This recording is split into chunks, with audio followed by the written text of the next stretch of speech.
So here it is, guys. You've asked for it. It's week 4 of Surprised by Jesus, taken by our very own Mark Pomeroy.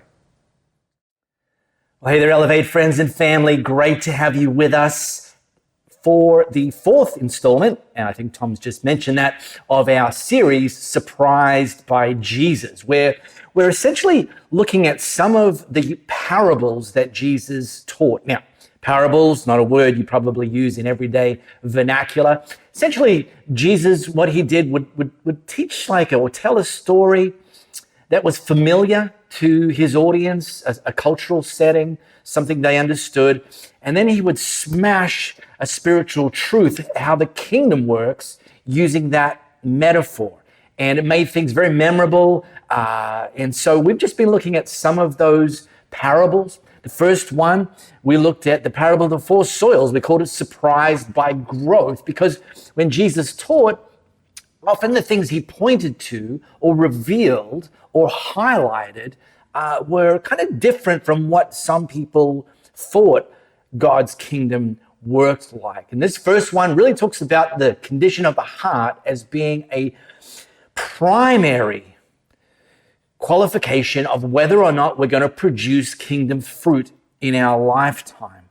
Week 2, we talked about Surprised by Grace, where we looked at the parable of the vineyard owner who ultimately gave some workers better than they deserved. And this is this idea that God does that. He doesn't actually give us what we deserve. He's a God of grace, a God of mercy, and he's generous, and he likes to give us better than what we deserve.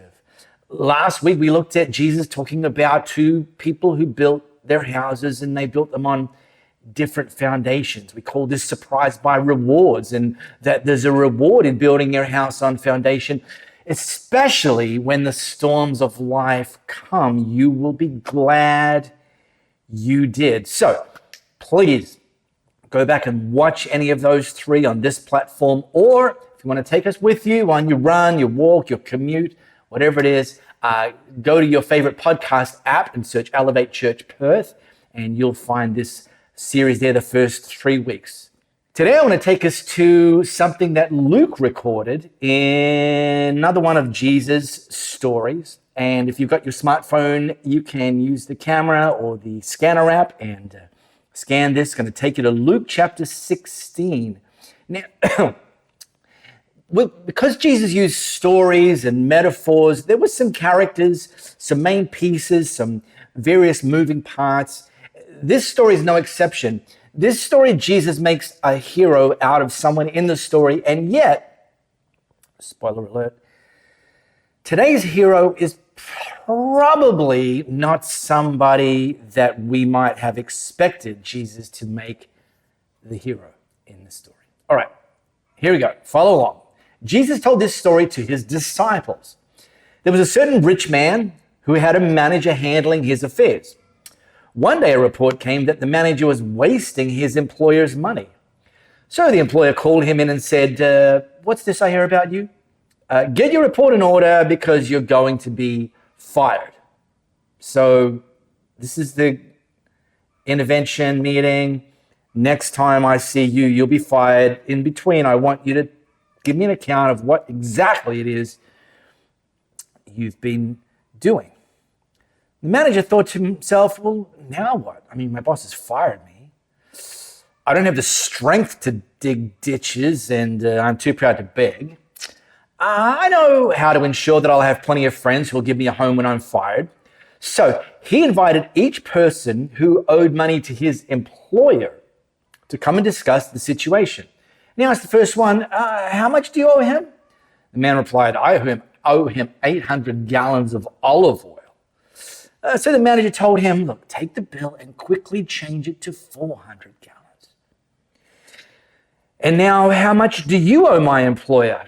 He asked the next man. Well, I owe him 1,000 bushels of wheat, was the reply. Here the manager said, take the bill and change it to 800 bushels. Well, the rich man had to admire the dishonest rascal for being so shrewd. I mean, in this window that was rapidly closing between being told he was about to be fired, like it's inevitable, and him, that news hadn't yet spread. He had this window, and he took that window and he gave a 50% discount to the guy who owed the olive oil, which incidentally was 3 years of production. He gave a 20% discount to the guy who owed the wheat, which would have required about 1,000 acres worth of land to have grown that much. It wasn't his money to discount, but what he did in that instance is he both caused these recipients of the discount to now owe him, the manager, soon to be ex-manager, and that probably when he's going to get caught out, these people are now complicit in the whole story. And for that, the rich man, the owner, gave the manager a shout out for being so shrewd. Wow. What's that all about? Well, zooming out, taking you to Bible college, this parable is one of a category of Jesus' parables that's commonly put in the how much more category, where Jesus tells a story of some like not Jesus followers or some people who aren't kingdom oriented, and how they're kind of doing what they're doing well, maybe the wrong thing, maybe for wrong reasons, but they're doing what they're doing well. And then he talks to his disciples, he talks to us as Jesus followers, and he starts to say to us, well, if they're doing that, the principles more than the practices, how much more can we do? So the moral of the story isn't cheat the boss. I mean, if it was, this wouldn't be called surprised by Jesus. It would be called shocked by Jesus. Like, how much more? So Jesus goes on. And it's true that the children of this world are more shrewd in dealing with the world around them than are the children of the light. So here's the lesson, Jesus says. Use your worldly resources to benefit others and make friends. Then, when your possessions are gone, they will welcome you into an eternal home. So, there's the principle of the shrewd manager, but he used what didn't belong to him to ultimately, yes, benefit others, but really it was about self-preservation. It was about actually benefiting himself. But Jesus said, like, there's a lot we can learn from this guy. But take his principles, take what he was doing and put a different motive on it. Put a motive to benefit others and not about self-preservation, not about our own protection on this earth, but ultimately have an eternal perspective, both for yourself and for others. See, the manager wasn't honest, but he was incredibly intentional. He took what he had, which, again, this window was closing. All he had was a bit of financial leverage and access to some people, some relationships, and he squeezed all of the juice out of them. Now, it was for his own benefit, but super intentional. And Jesus talks to us and says, we as Jesus followers, we need to be more shrewd than this manager. How much more should we be doing, not to benefit ourselves, but to ultimately benefit the kingdom? And in fact, the word that I think we can kind of thread through this is the word resourcefulness. It's one of my favorite words because resourcefulness is a superpower. Resourcefulness suggests and indicates that we're not sitting around looking at what we don't have. We actually focus on what we do have, even if it's very little. And we ask the question, how can I squeeze the maximum amount of juice out of this that I actually do have?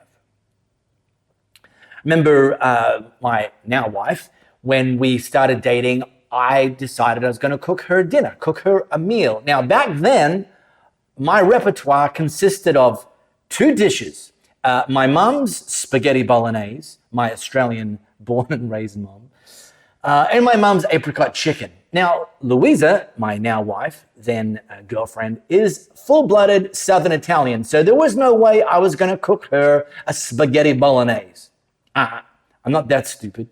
So my mum's apricot chicken, it was. Well, hey, guess what? We've now been married for over 25 years. So I guess the apricot chicken was a success. You see, I only had 2 recipes in my repertoire, and I decided to take one of them and squeeze the most juice out of it I could. Fun fact, about 10 years after serving Louisa the apricot chicken, she revealed to me that she really doesn't like fruit in her savory dishes. So she kind of took one for the team that night. But just 2 weeks ago, she came home from work with a bag of ingredients, the ingredients for apricot chicken, and said she'd been craving it all day. I haven't cooked it in over 25 years. Anyway, I don't know why I told you that story. I just like it. Well, no, I told it because I only had 2 recipes to choose from. And I was like, well, I'm going to be resourceful, and I'm going to choose one, and I'm going to do the best I can with that one recipe. Because if you focus on what you don't have, you will never reach your full potential. I think one of the poster children for resourcefulness is actually the nation of Singapore. Now, the nation of Singapore is an island nation. Now it's a population of sort of 5 to 6 million people. They literally have no natural resources. So, over 50 years ago, when they became their own independent nation, to their credit, they didn't focus on what they didn't have, a wealth of natural resources. They focused on what do we have. Well, we have some shipping lanes and the potential for a port, because they were sort of like a sleepy fishing country at that time.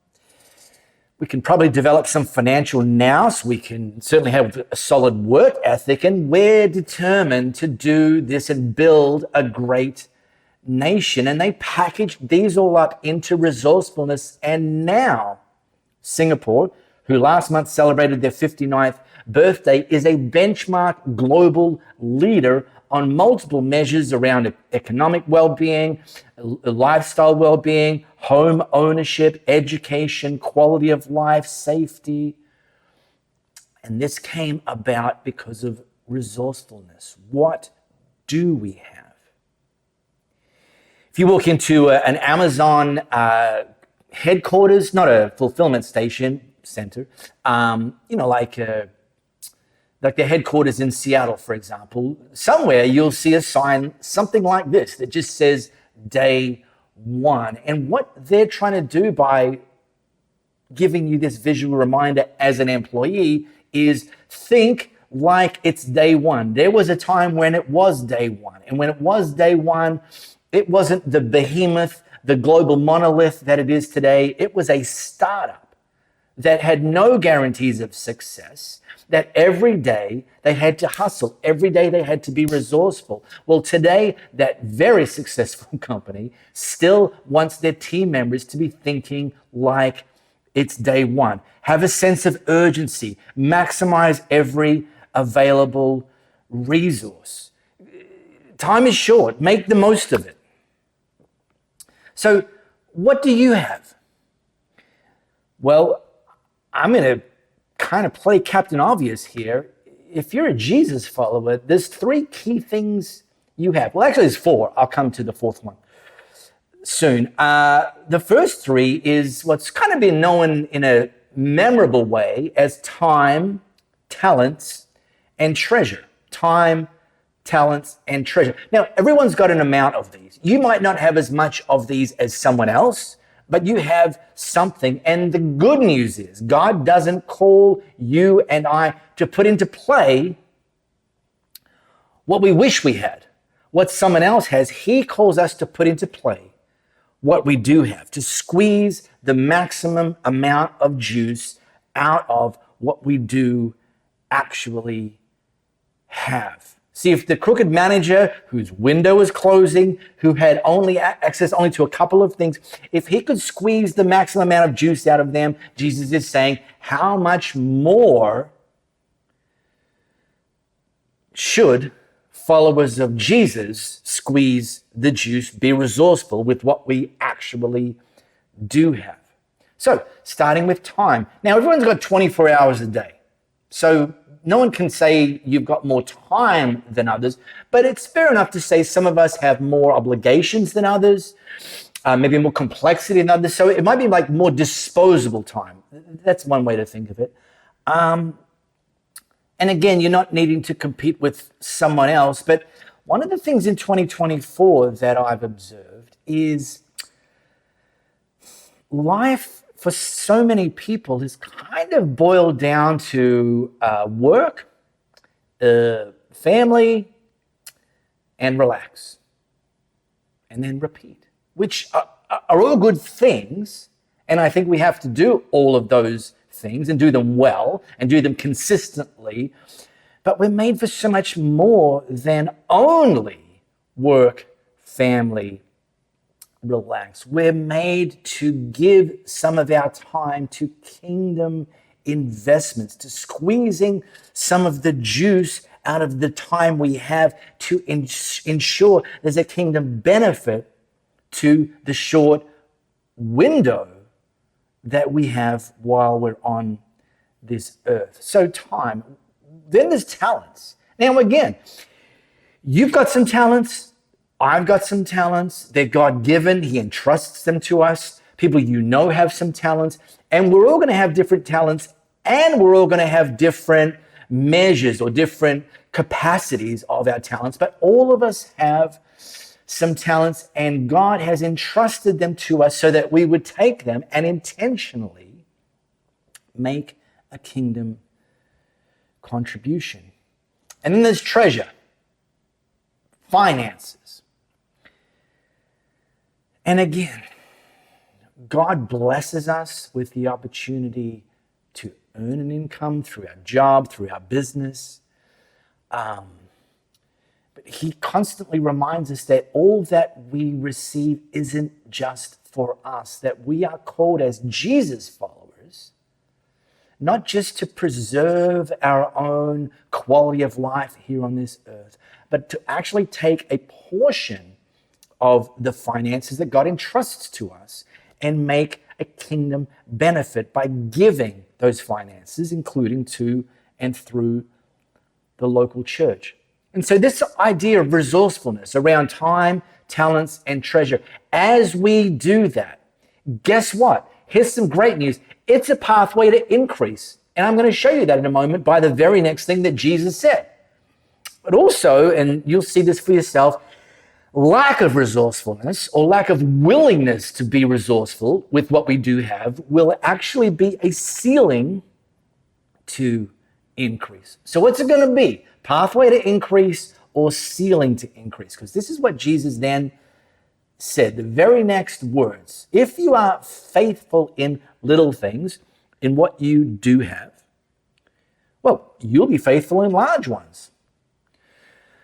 But if you're dishonest, lazy, lack resourcefulness in the little things, well, you won't be honest with greater responsibility. And if you're untrustworthy about worldly wealth, well, who'll trust you with the true riches of heaven?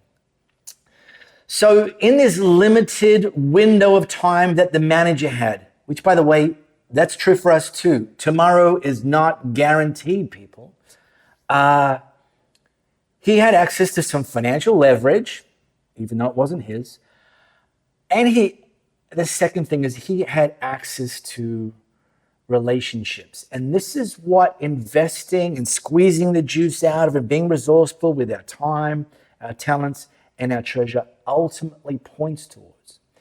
It points towards not just us securing our comfort on earth, nor is it just about us securing our own eternal future. It's actually about us with the relationships that God puts in front of us, that we cultivate in the spheres that we find ourselves in, actually working intentionally towards securing other people's eternal future. This is this idea, Jesus saying, this guy ensured his own future.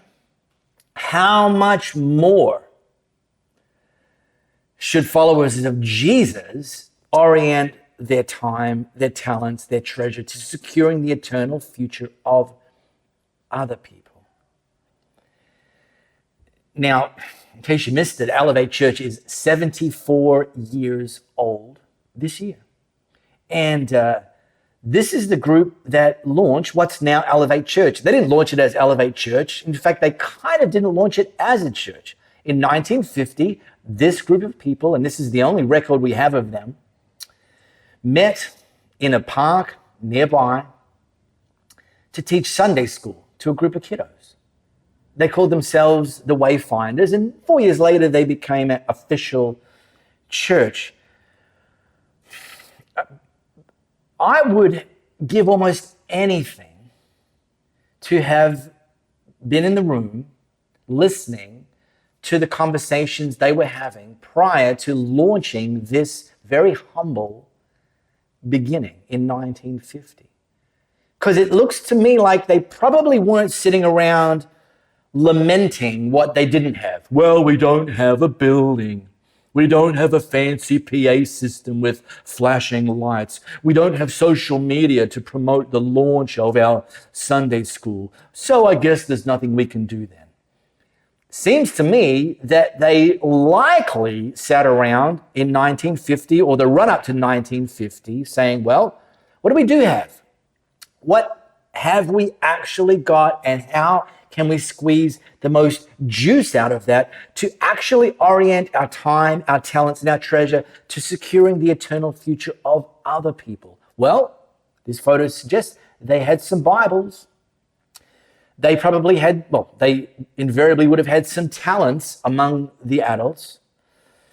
Clearly they had some time, and so they decided to take some of those talents and that time and create this. And ultimately, woven through all this, they had some faith and they had a whole lot of love, and they were kingdom-oriented people.